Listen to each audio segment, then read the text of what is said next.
Bapak Ibu saudara sekalian, pertanyaan yang sering terdengar dan harus segera ditemukan jawabnya adalah bagaimana proses kehidupan manusia setelah seseorang mengalami kematian. Tentu pernyataan ini menyimpan berjuta misteri, sebab selama ini kematian itu dianggap hal yang paling misteri. Dan jujur, kalau kita mau mengakui, banyak penjelasan mengenai surga dan neraka yang tidak memuaskan.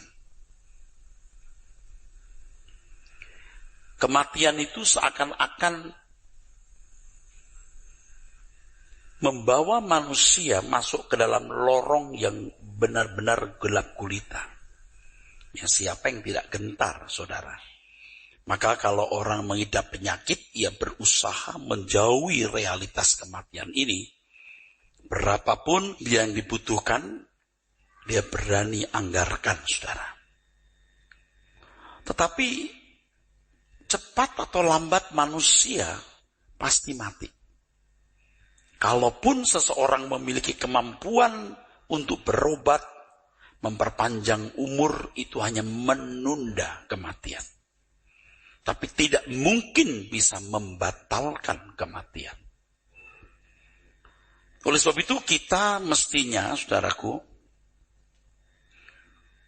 berusaha untuk menemukan jawabnya.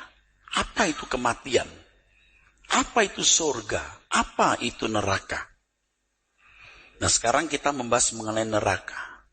Tentu saya sudah mencoba untuk mencari buku dalam bahasa Indonesia maupun bahasa Inggris, searching di internet mengenai neraka, dan saya tidak mengada-ada, tidak memuaskan. Banyak yang malah berbau sangat mistik. Dan itu berbahaya buat iman Kristen, sebab kita tidak boleh mendasarkan pengertian pemahaman kita di atas kesaksian yang sangat subjektif dari orang. Nah, saudaraku sekalian, kalau kematian ini merupakan realitas, satu hal yang pasti kita alami, maka kita harus berusaha untuk memahami, supaya kita bisa sungguh-sungguh mempersiapkan diri untuk dapat terhindar dari api kekal. Manusia itu makhluk yang beresiko tinggi, saudara. Sebab manusia menghadapi surga kekal atau neraka kekal. Suasana dunia kita membuat banyak manusia tidak alert, tidak waspada terhadap realitas ini. Dan faktanya banyak orang yang tidak mempersiapkan diri menyongsong kematiannya.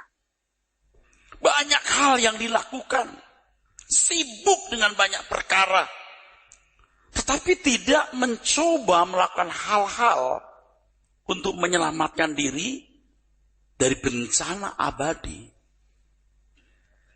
Coba perhatikan, berapa banyak orang yang sungguh-sungguh memiliki langkah untuk menghindarkan diri dari bencana abadi.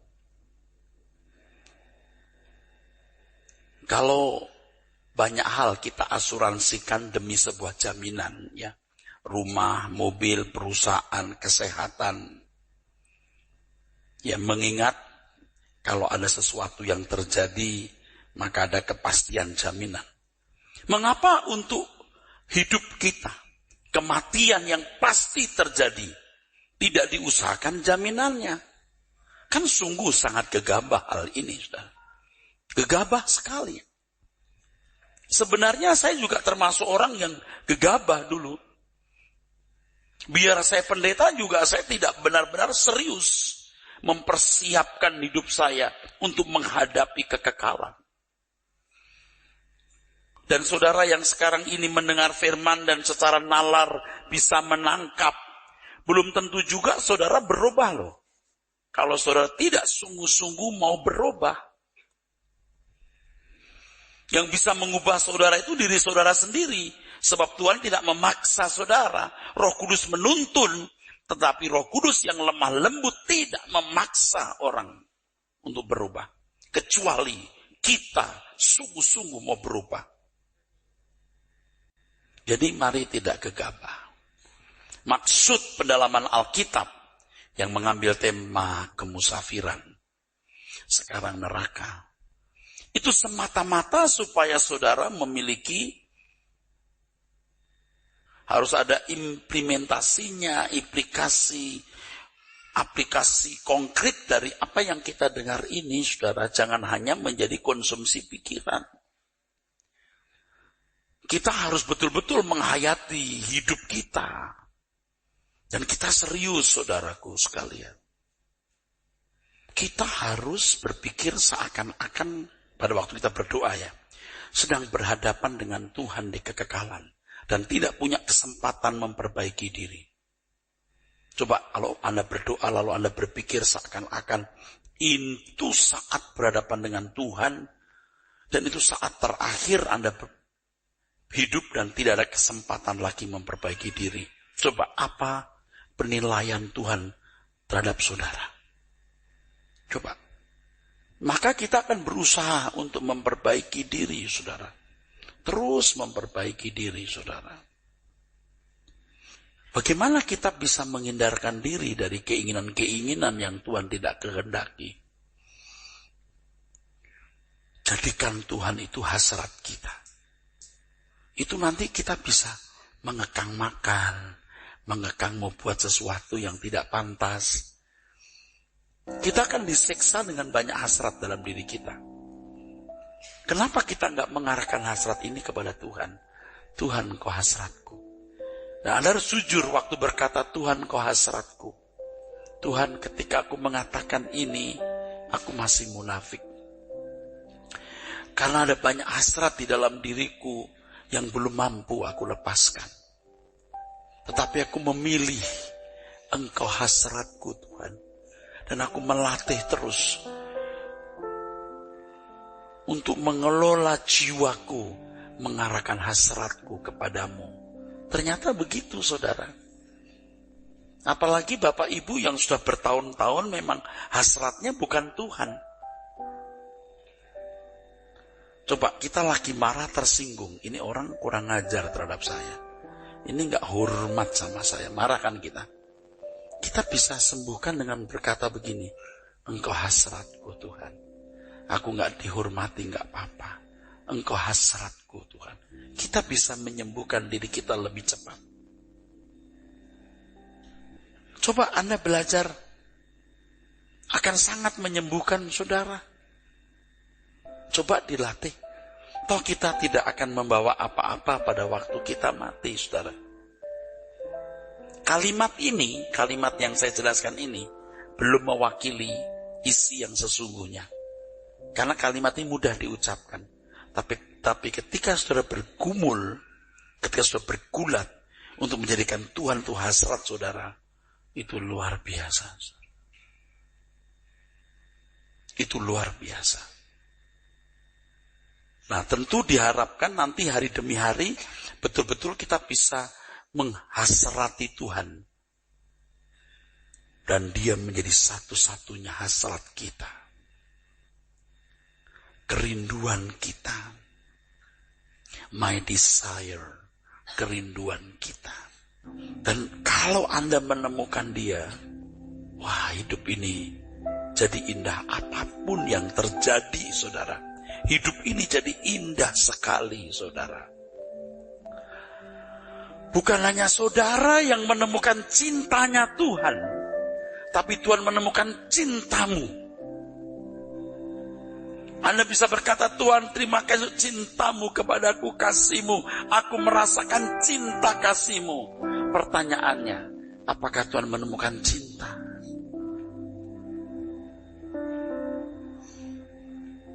Saudara, mau saya bawa ke situ seperti saya membawa diri saya juga ke situ. Jadi jangan hanya kita menggugut PA, kita tahu. Percuma. Capek-capek lalu Anda tidak berubah untuk apa? Tuhan itu tegas loh. Kalau sekarang Tuhan seperti tidak tegas itu karena Tuhan memberi kesempatan kita agar kita mencintai Tuhan dengan kerelaan, bukan dengan paksaan.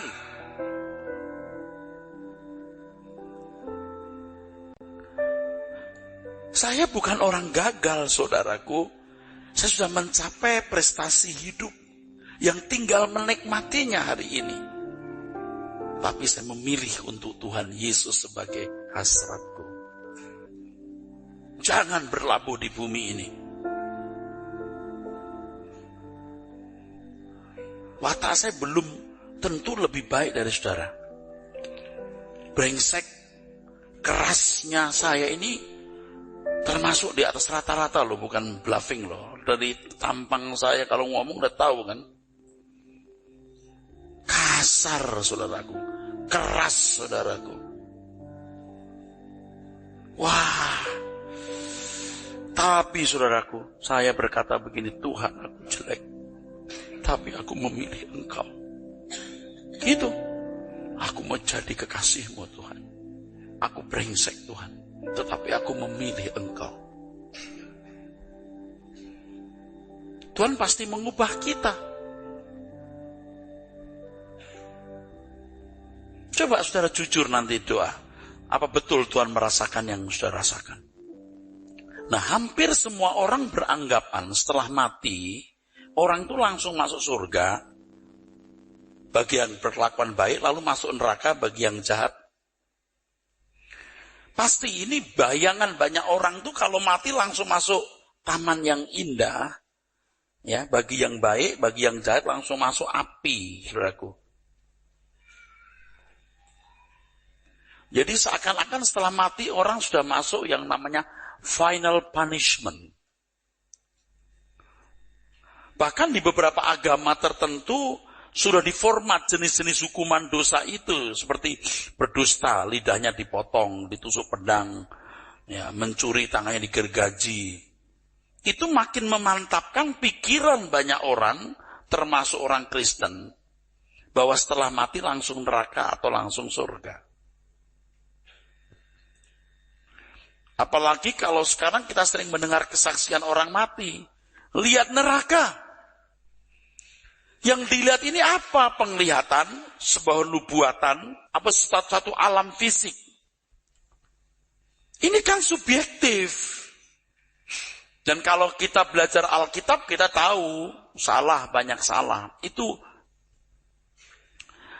kalau seandainya benar demikian, itu belum tentu fakta real yang sedang berlangsung. Belum bisa nanti berlangsungnya. Atau Tuhan memberi pesan kepada seseorang sesuai dengan kemampuan dia menangkap. Kalau anak kecil, yang namanya siksaan itu bentuknya begini. Bagi orang tertentu yang namanya siksaan itu bentuknya lain. Bisa saja Tuhan memberikan pesan lewat apa yang dipahami orang tersebut. Nah, oleh karena pengajaran salah telah begitu lama kita dengar, gereja juga tidak memberikan tuntunan, gereja seakan-akan diam, maka banyak orang Kristen yang tidak mengerti, saudaraku. Neraka itu apa? Surga itu bagaimana? Kalau di kalangan para teolog, itu karena saya di tengah-tengah mereka, para teolog lebih cenderung ya mengkritisi saja. Apalagi kalau itu kesaksian soal surga yang bersifat subjektif ya, kesaksian pribadi. Itu teolog-teolog itu dengan mata sebelah atau menutup mata, nggak percaya. Hanya mengkritisi sementara mereka tidak memiliki penjelasan yang benar, yang implikatif. Artinya kalau kita bicara soal neraka, respon jemaat apa? Lalu apa yang harus dilakukan? Jangan cuma nakut-nakutin saja. Seperti soal akhir zaman. Anda mendengar seminar akhir zaman cuma takut doang, tapi tidak memiliki dampak dalam hidup konkret saudara. Itu pasti tidak benar. Kebenaran itu harus memuat pesan yang mendesak orang untuk berubah. Jadi terus terang ya, banyak orang Kristen tidak memiliki pengertian yang benar mengenai realitas di balik kubur. Jadi kalau orang berpikir setelah mati langsung neraka, itu salah. Itu keliru, saudaraku. Ya, itu keliru, saudaraku. Ini gambaran ini akan saya berikan terus ya. Ini kalau orang mati di sini. Ini masuk intermediate state. Ini yang namanya Hades. Ya. Ini sama dengan Sheol. Ada kata pulake dalam bahasa Yunani, nanti kita jelaskan. Ini masih alam roh. Ini alam roh. Nanti ada masa di mana ini dibangkitkan. Baru ada pemisahan, satu di surga, satu masuk neraka. Baru ini, saudaraku. Neraka itu baru itu. Sekarang masih di sini. Oke, kita lihat. Banyak orang Kristen salah pengertian terhadap hal yang menyangkut realitas di balik kubur. Mereka tidak memahami pengajaran mengenai kebangkitan, bahwa semua manusia akan dibangkitkan dengan tubuh fisik. Hal ini mengisyaratkan bahwa harus ada kebangkitan dulu, baru ada hukuman akhir bagi mereka yang tidak hidup benar. Ya, baru ada final punishment belakangan. Jadi, tahapan kebangkitan harus dialami dulu. Barulah ada realitas hukuman kekal akhir. Lalu di mana roh atau arwah mereka sesudah meninggal? Inilah bagian dari masalah yang kita akan dalami ketika kita mengupas tuntas mengenai pokok neraka. Ya, terus. Sebenarnya penempatan permanen mereka yang sudah meninggal terjadi setelah kebangkitan. Setelah kematian manusia memang berkeadaan roh. Tetapi hal itu tidak berlangsung selamanya. Suatu saat manusia akan mengalami kebangkitan. Daniel mengatakan, dan banyak dari antara orang-orang yang telah tidur di dalam debu tanah akan bangun. Sebagian untuk mendapat hidup yang kekal, sebagian untuk mengalami kehinaan dan kengerian yang kekal. Daniel 12 ayat 2. Daniel menggunakan istilah tidur bagi orang yang sekarang meninggal. Dalam teks aslinya, kata tidur ini adalah yasen.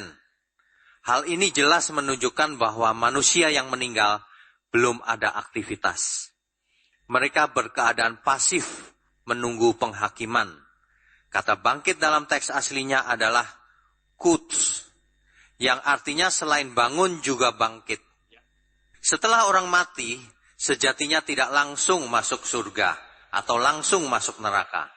Dalam tulisan Daniel tersebut, jelas sekali bahwa penghukuman terakhir terjadi setelah kebangkitan.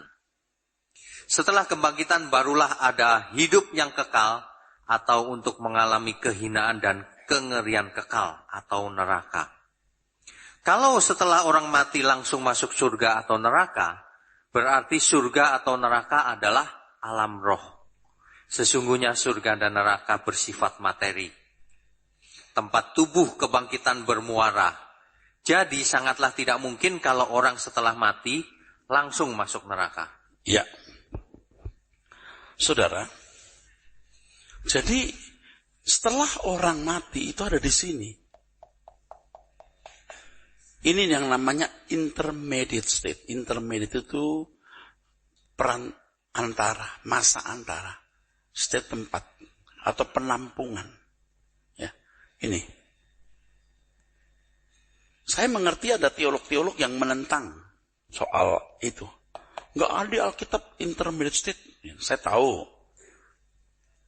Ya, memang tidak ada istilah intermediate state. Memang tidak ada. Tetapi fakta ini sulit untuk dibantah. Saya mau tanya, apa ada kata Tritunggal di Alkitab?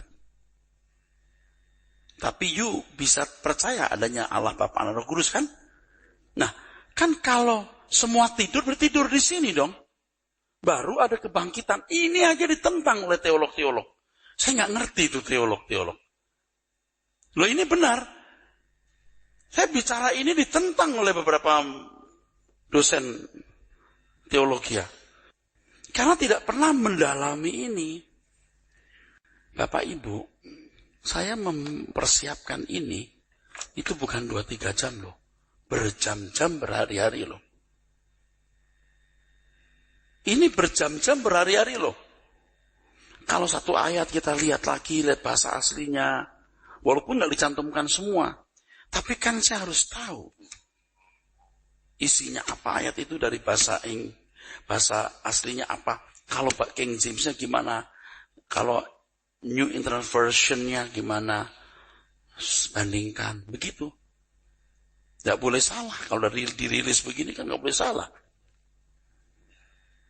Jadi ini mahal sekali ini, saudara. Coba kalau saudara ngomong sama orang-orang biasa, bahkan pendeta. Kalau orang selamat itu nggak langsung ke surga, Coba kira-kira Anda diomelin nggak? Kamu diajarin siapa? Coba Anda kalau ngomong sama orang, jangankan jemaat, pendeta aja. Kalau kita setelah mati nggak langsung neraka, Pasti mereka juga nggak suka. Tapi kitab Daniel jelas begini, masuk kita mau tentang. Ini saja loh, banyak orang nggak mau ngerti, pusing juga saya. Oke, teruskan. Mereka yang sudah meninggal sebelum kebangkitan sebenarnya dibawa di tempat yang bisa disebut sebagai penampungan sementara. Dalam bahasa Inggris diterjemahkan intermediate state. Istilah ini memang tidak ada di Alkitab. Itulah sebabnya banyak orang menentang hal ini dan tidak menerimanya. Kebenaran ini dianggap diada-adakan. Atau kita dianggap mengada-ada. Terus. Walau tidak ada istilah tersebut, tetapi fakta ini tidak bisa dihindari untuk diyakini dan dipahami. Sebagai pertimbangan, sama seperti istilah Tritunggal, tidak ada di Alkitab. Tetapi fakta tersebut bukan berarti tidak ada. Iya. Nanti kan kita belajar terus nih. Ini baru pertemuan kedua. Nanti Bapak kan tahu apa itu Hades. Itu luar biasa ya. Luar biasa deh. Tuhan membebaskan tawanan. Siapa tawanan itu? Harus dipelajari. Nanti kalau perlu kita belajar lagi soal Samuel. Yang dipanggil Saul itu Samuel bener atau roh setan. Nah, itu kita juga pelajari lagi. Karena orang pada umumnya mengatakan itu Samuel palsu. Alkitab bilang nggak Samuel palsu? Tidak. Tapi Pak, kan firman Tuhan melarang kita memanggil arwah. Apakah kalau Tuhan melarang berarti tidak akan terjadi? Justru apa malah bisa terjadi? Nah, itu nanti saya jelaskan, saudara. Makanya saya katakan ini akan panjang PA ini. Karena pernik-perniknya banyak, saudara. Untuk bisa menerima dan memahami realitas kehidupan di balik kematian, juga menyangkut masalah intermediate state, diperlukan pemahaman yang lengkap dan utuh mengenai hal tubuh kebangkitan Tuhan Yesus. Tubuh kebangkitan semua manusia, perihal surga, dan lain sebagainya. Tanpa memahami secara komprehensif hal-hal di atas ini, maka sulit menjelaskan mengenai kehidupan di balik kubur. Untuk ini disarankan jemaat belajar mengenai berbagai pokok pengajaran tersebut. Oke. Surga ada makalahnya ya. Itu banyak banget ya. Banyak loh. Luar biasa loh. Jadi makalah surga itu luar biasa sekali. Nah, saudara harus tahu surga itu apa? Ternyata alam fisik. Kalau surga alam fisik, neraka tidak mungkin tidak fisik. Fisik. Tapi tubuh kebangkitannya orang yang masuk surga dengan tubuh kebangkitannya orang masuk neraka sama enggak? Nah, itu jadi masalah. Sebab kalau tubuh kebangkitan orang yang masuk surga, itu kan tubuh yang hidup. Mari katakan hidup, makan, minum. Nah, yang masuk neraka, nggak ada kata makan, minum. Perlu nggak dia makan, minum? Maka dikatakan mati kedua. Ada kematian pertama, ada kematian kedua. Alkitab itu menakjubkan sekali. Makanya betapa malangnya kalau sampai orang terbuang ke neraka. Betapa malangnya. Nggak ada kehidupan. Kalau PA mengenai surga kan, saya memberitahukan kepada saudara, ya kan? Bagaimana orang akan makan, minum, orang akan mengembangkan teknologi, seni, kehidupan bersama, masyarakat, kerajaan. Itu kan excited bener gitu saudaraku. Memikat banget gitu. Exciting gitu, memikat luar biasa itu. Kematian itu jadi tidak menakutkan. Ya. Nah, tapi kalau neraka, waduh, itu masuk kotak. Masuk kotak. Tidak ada kehidupan. Jangan sampai nanti ada di kekekalan baru. Aduh, seandainya waktu itu. Kalau sekarang ada sakit, Anda berkata, seandainya dulu aku tidak merokok, tidak minum alkohol, saya nggak begini. Ya. Tapi Anda masih punya kesempatan loh. Perbaiki diri. Aduh, seandainya saya nggak main judi, saya nggak jatuh miskin, seandainya saya nggak main judi. Anda masih punya kesempatan loh. Untuk membayar hutang atau untuk pulih. Tapi kalau sudah di kekekalan, nggak ada. Makanya saudara perbaiki diri. Ya. Jadi harus memahami pernik-perniknya. Nah, Bapak Ibu yang sering dan setia mendengarkan suara kebenaran mengerti yang saya maksudkan ini. Bahwa kita harus punya pemahaman yang komprehensif soal ini, soal itu, baru lengkap, saudara. Nah, soal Tritunggal harus benar, kasih karunia harus benar. Tritunggal tidak jelas, kasih karunia jadi nggak jelas juga. Perlu ditegaskan di sini bahwa neraka adalah tempat terakhir bagi manusia yang namanya tidak tertulis dalam kitab kehidupan, yaitu setelah penghakiman terakhir. Bukan tempat pembuangan langsung setelah seseorang yang jahat meninggal dunia. Ya, tidak langsung gitu. Jadi orang mati itu nggak langsung ke neraka. Tetapi tolong diingat, kematian itu akhir segala kesempatan. Itu harus diingat. Memang tidak masuk neraka, tapi akhir segala kesempatan. Itu mengerikan, saudara. Akhir segala kesempatan. Saya menyinggung kapan tuh ya. Kalau Anda pernah mendengar suara setan, maaf, roh-roh jahat ya. Tidak pernah itu ada roh jahat yang ketawanya bener-bener seneng. Yang sering tuh tangisan, ratapan, ketawanya ketawa sumbang. Itu kan roh-roh malaikat yang jatuh. Bukan saya percaya sama setan, ya memang harus mengerti fakta adanya roh-roh jahat itu ada. Kok saya ngomong begini? Waktu saya di Bekasi sendiri, 50 meter dari rumah yang saya tempatin itu kuburan. Jadi cuma dipisahkan sawah. Tapi kira-kira 50-75 meter kuburan.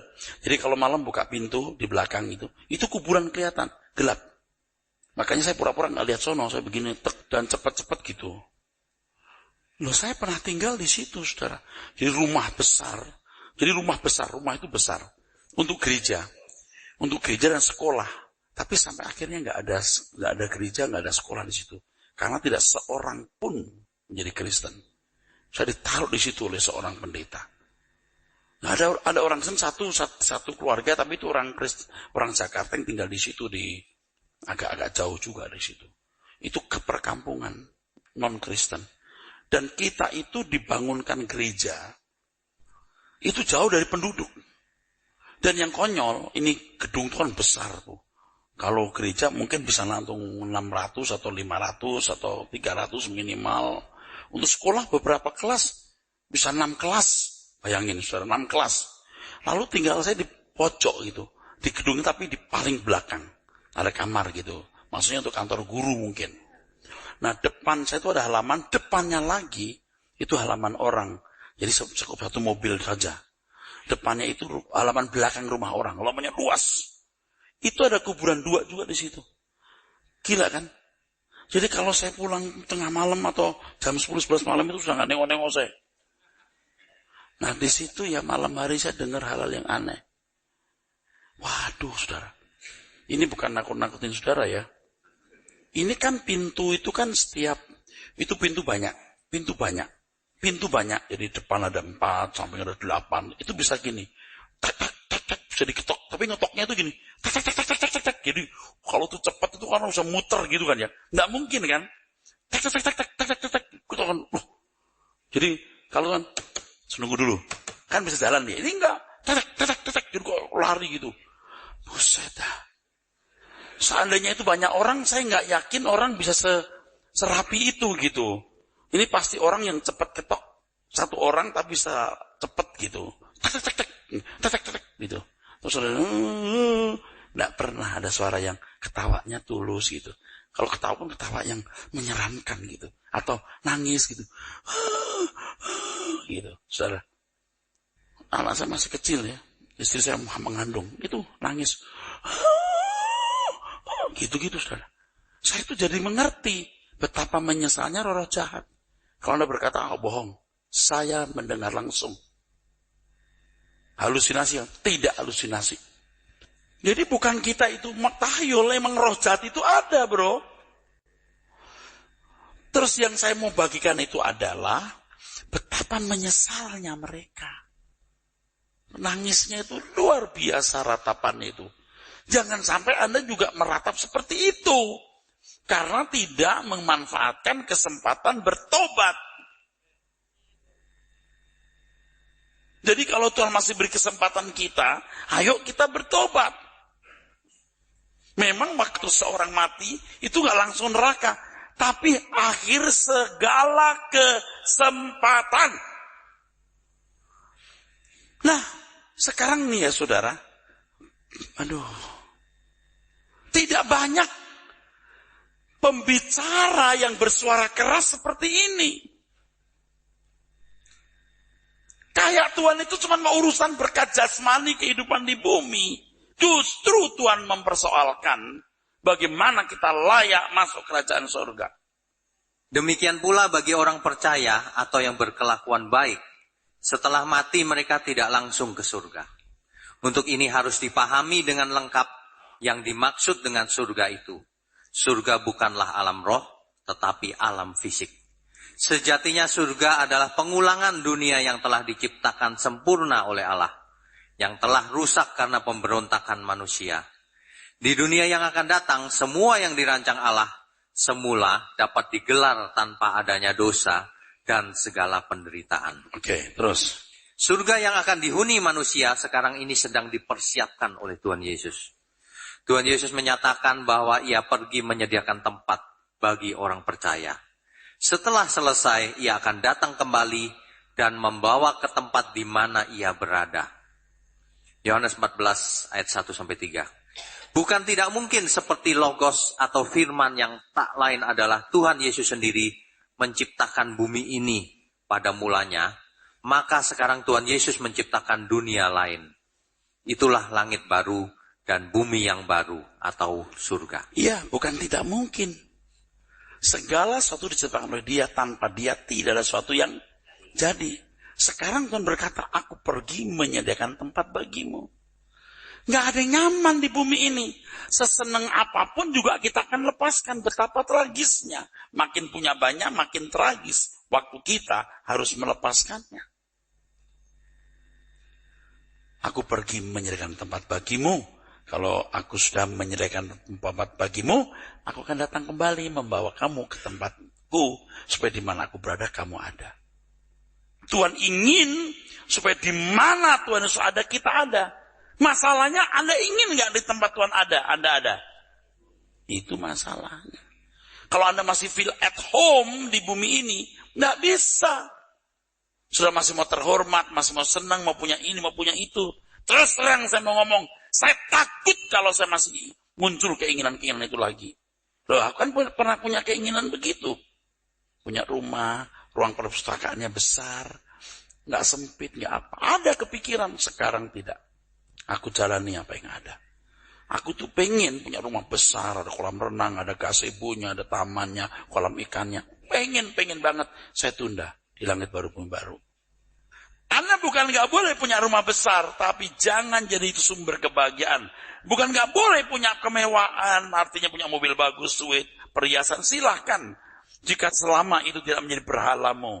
Tapi kalau jadi berhalamu, kampungan, saudara. Kampungan. Orang pakai jam yang mahal, sengaja ditunjuk-tunjukin, dibuka-buka begini. Iya, nggak usah. Surga adalah tempat orang-orang yang dibangkitkan dengan tubuh fisik. Jadi sekarang ini orang benar masih berada di sebuah tempat penampungan sementara. Orang berdosa juga ada di tempat penampungan.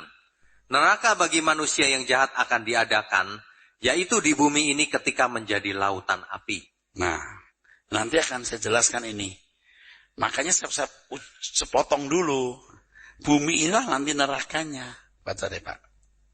Firman Tuhan mengatakan, tetapi oleh firman itu juga langit dan bumi yang sekarang terpelihara dari api dan disimpan untuk hari penghakiman dan kebinasaan orang-orang fasik. Bumi ini terbelah dari api, berarti nanti bumi akan dihanguskan, dibakar, dan tempat penghakiman, dihukumnya di sini. Ini baru satu ayat, kita akan lihat ayat yang lain nanti, tapi jangan sekarang. Neraka itu apa? Limnetopuros itu apa? Ya, bumi ini dari ayat ini jelas. Ulangi Pak, biar kapal Pak. Tetapi oleh firman itu juga, langit dan bumi yang sekarang terpelihara dari api, dan disimpan untuk hari penghakiman dan kebinasaan orang-orang fasik. Jelas nggak? Udah, so very clear. Jelas, neraka itu bumi ini. Ini emang udah begini, udah jelas bener ini. Terus Pak. Tuhan menyiapkan api penghukuman bagi orang fasik. Di penjelasan berikut nanti dibuktikan bahwa neraka adalah alam fisik, yaitu bumi ini yang akan menjadi lautan api. Tepatnya danau api, Limnetopuros. Nah, betapa mengerikan kalau orang ya ditinggal di bumi tidak diangkat Tuhan. Betapa mengerikan. Hitung mulai sekarang.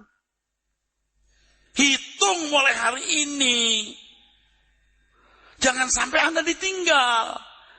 Seandainya Tuhan datang sekarang, kira-kira Anda diangkat nggak atau ditinggal di bumi? Kan begitu kan? Sekarang saudara ya terserah mau percaya mau tidak. Saya ngotot ngomong begini tuh, sungguh saya ingin Anda selamat. Jangan sombong. You itu nothing. You kaya pun juga nothing. You terhormat, you cantik, you ganteng tuh nothing. You bakal mati dimakan cacing. Kasihan kan manusia, cantik-cantik, dikubur, dimakan cacing. Cacing dipakai untuk mancing, dimakan mojair. Mojair rica-rica dimakan nih. Coba hebatnya di mana? Sombong ya. Banyak orang sombong. Aduh. Ya, tubuhnya bergelantungan perhiasan. Aduh, kasihan kamu. Bukan nggak boleh. Kalau sampai kamu ditelanjangi nanti, awas. Nggak usah Tuhan yang melanjangi, dokter aja melanjangi. Boleh masuk operasi pakai jam? Saudara, nggak ada artinya. So, rendah hati, cari surga. Nanti di surga nggak ada macam-macam. Kita sempurna, sehat. Betul nggak? Coba yang ngomong begini nggak banyak. Saya pun juga belum sempurna, tapi maksa diri. Engkau keinginanku, engkau kerinduanku Tuhan. Teruskan Pak. Tahap intermediate state adalah masa selang antara kematian dan penghakiman. Masa ini juga sering disebut sebagai masa antara. Pada masa ini semua roh-roh orang mati dalam masa penantian. Yaitu penantian dibangkitkan untuk menghadap tahta penghakiman Tuhan. Pada masa penantian ini mereka belum mengenakan tubuh kemuliaan atau tubuh kekal. Tentu mereka masih berkeadaan sebagai roh. Alkitab menyebutkan mereka sebagai tidur. Terus? Setelah kematian, manusia belumlah langsung masuk ke surga yang permanen dan neraka yang permanen. Surga yang permanen adalah Samayim atau Ouranos, yang dalam bahasa Inggris lebih ditampilkan dengan kata heaven daripada kata sky. Surga atau neraka adalah tempat terakhir bagi manusia setelah dibangkitkan dan menghadap penghakiman Allah.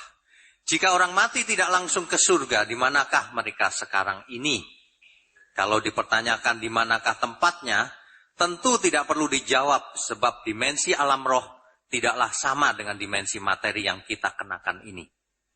Namun ada satu petunjuk dalam Efesus 4 ayat 9, bahwa ketika Tuhan Yesus mati, Ia turun ke bagian bumi yang paling bawah.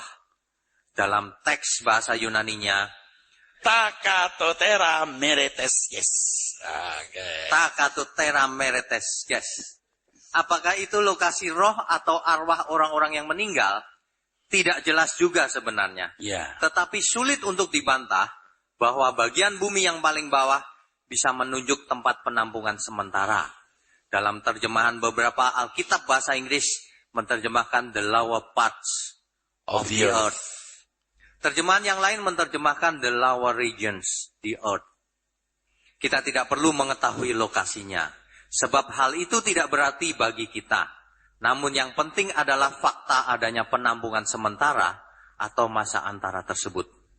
Justru yang perlu dipersoalkan adalah bagaimana landasan Alkitabnya. Iya, landasan Alkitab adanya intermediate state dan neraka nanti. Terus ini. Untuk ini perlu kita membahas beberapa hal mengenai fakta yang bertalian dengan kehidupan di balik kubur. Pada dasarnya setelah seseorang mati, ia masuk dalam dunia orang mati. Dunia orang mati juga diterjemahkan alam maut. Juga dipahamin sebagai tempat perhentian. Inilah sebenarnya sama dengan intermediate state. Dalam perjanjian lama, kata ini diterjemahkan sebagai Sheol. Sedangkan di perjanjian baru diterjemahkan sebagai Hades. Pada dasarnya dua kata tersebut memiliki makna yang sama. Amin.